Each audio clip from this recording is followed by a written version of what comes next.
What's going on, guys? XFrodoX95 here. Today I am bringing you some gameplay. We're playing some Domination on the map Dome, and this was a really competitive game, a really hard-fought game that I got a couple days ago, and the score I get is not the greatest, but I get a decent amount of caps. I play the objective pretty well, and in the end we win, and it was really competitive. So hats off to my opponents who did a really great job playing against us.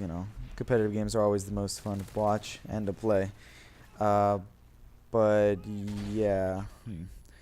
Recently there was a patch that I'm put up a video about, um, or I'm going to put up a video about. Oh, no, I already put it up. Um, in which the host migration, uh, the host lag advantage. That's what the topic of the video was, in which I talked about how there was a new patch that had added kind of like a new host lag system, and it was like officially confirmed that they did this because if you notice, you pretty much go into a game and you almost never get a 4 bar. Um, and what they did was, and I just want to add a few notes um, to what I said. Uh, what they do is, let's say you have like a team of people who have a 1 bar and a team of people who have 4 bars, and the team of people who have 4 bars are the hosts, right? So what happens is, uh, the new system takes the lag that one person feels and distributes it equally among every person in the lobby. So if some people are lagging and some people aren't, it basically takes some of the lag away from the people who are lagging and gives it to everyone else. So everyone's on a even playing field. No one is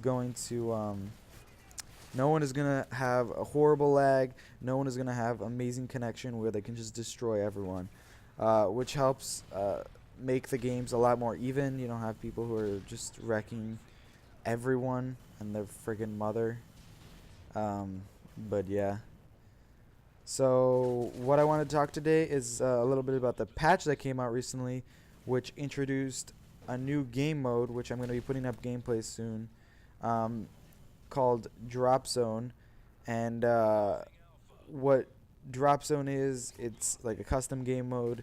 And I don't want to spoil anything for you because I don't have any gameplay of. I have gameplay of it, but I'm going to be putting it up soon. But it's probably my favorite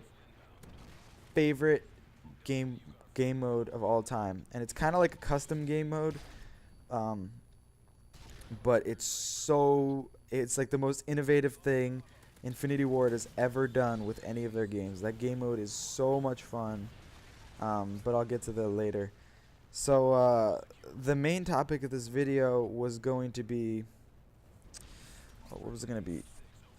Crap, I completely forgot. Oh, like knowing your cap spots. Most people just like go underneath the flag, which is not always a bad idea. But you always have to know there's certain spots on some maps where you can get a cap and you are not in danger of dying at any point at all. I know on this map near the, I don't know what flag, right here near the C flag, there's one spot all the way in the back on on top of this like bench type thing they go on, and you're protected pretty much on all sides, unless they go behind you, where you won't be killed while you're capping. I know there's one on resistance. If I think it's the B flag.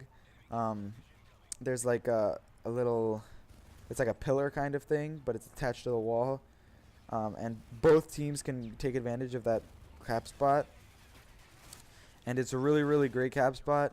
And these cap spots are so important because in a game like game type in domination, knowing these cap spots can be the difference between winning and losing.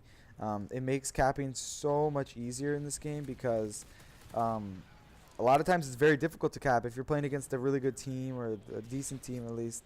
Um, they will pick you off as you're capping most likely. If there's anyone near you, um, they will most likely pick you off. So knowing these cap spots can really change the tide in the game. Um, right here is actually this cap spot.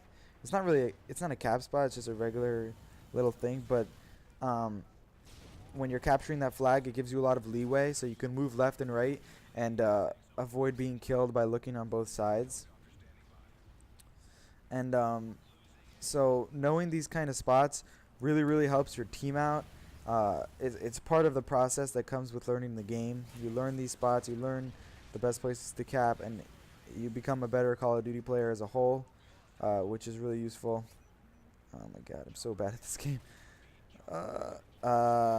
So yeah, really helps you out. Although it doesn't really help you too much in other game types. Domination is one of the main game modes, so if you're playing a competitive game like Domination, most competitive games are Domination, Demolition, those kind of things. It really helps you out because, you know, it makes it so much easier. If you're playing against good people, know these spots a lot better, or know how to pick people off who are on the ground in prone, so that's just not going to get it done against people who are half decent. If you're playing a game battle against a clan, it just can't proning on the flag is not gonna pass always. People have their nade spots, which I'm gonna get to in a second. People have nade spots that work really well on stopping people from capping their flags, and that's one thing I wanted to talk about again. Nade spots. Nade spots are also very vital because they are very important in playing defense.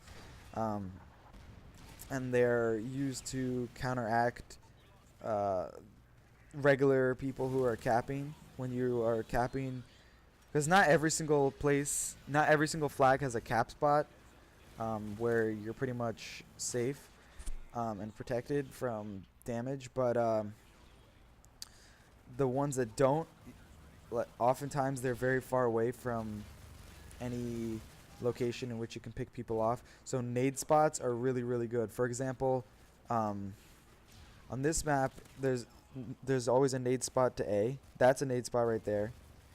I got a kill right there. Oh no, that wasn't from the nade. But if there was a person on the flag, I would have gotten a kill there. And there's also a nade spot you can just nade onto A. Knowing your nade spots is really important because you can stop people from planting the bomb, defusing the bomb, capping a flag, and that really changes the tide of a game. They could be so close. I can't tell you how many times I have been so close to capping a flag, and I died because someone chucks a nade. Right here is where you could nade into A, right there. Right, that's that spot. You walk up to the blue thing, and you chuck a nade over the hedge, I guess. That's what it's called. So if you learn your nade spots, you learn your cap spots, you'll really become a more complete domination, demolition, whatever objective player.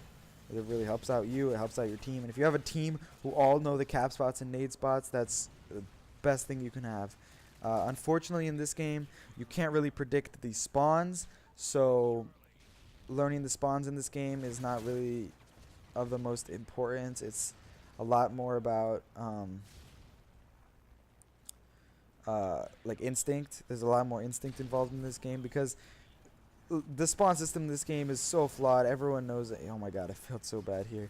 Yeah, everyone knows that the spawn system in this game is super flawed. You don't know when people are going to spawn out your ass, in front of your ass. Just like, I don't even know. I've been playing this game for a month and like a couple, what is it, like a month and a week and 2 days or something like that. I don't know when it came out.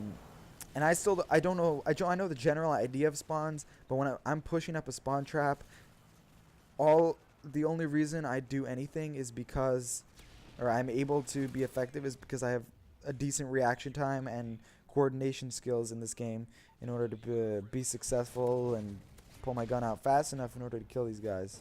I died 3 times in that hallway right there. I don't know what is going on. So that's really important.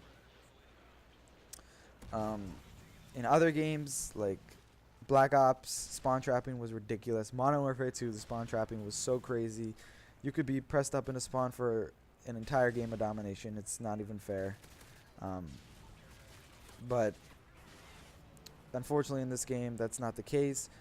But it does make for much more exciting gameplay because people are able to sort of turn the tide and make these kind of come from behind victories at the last second, because they are not being spawn trapped endlessly. If this game had spawn trapping, it would be even more ridiculous than it already is. This game is already a really, really hectic, fast-paced game, and with spawn trapping, it would just be so much worse.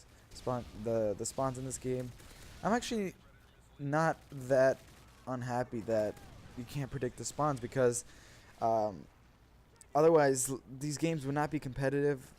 I know that in Black Ops, you go into a game with a party and you pretty much win every time. In this game, it's pretty much also the case, but it depends how many people you have in your party. If you have 2-3 people in a party, you could easily lose in a game of Domination. But generally, with the team coordination, the team aspect of it, that was in the previous games with spawn trapping and the callouts, they're not as predictable in this game, which might be just due because the game is still in its early stages. People are still figuring out stuff.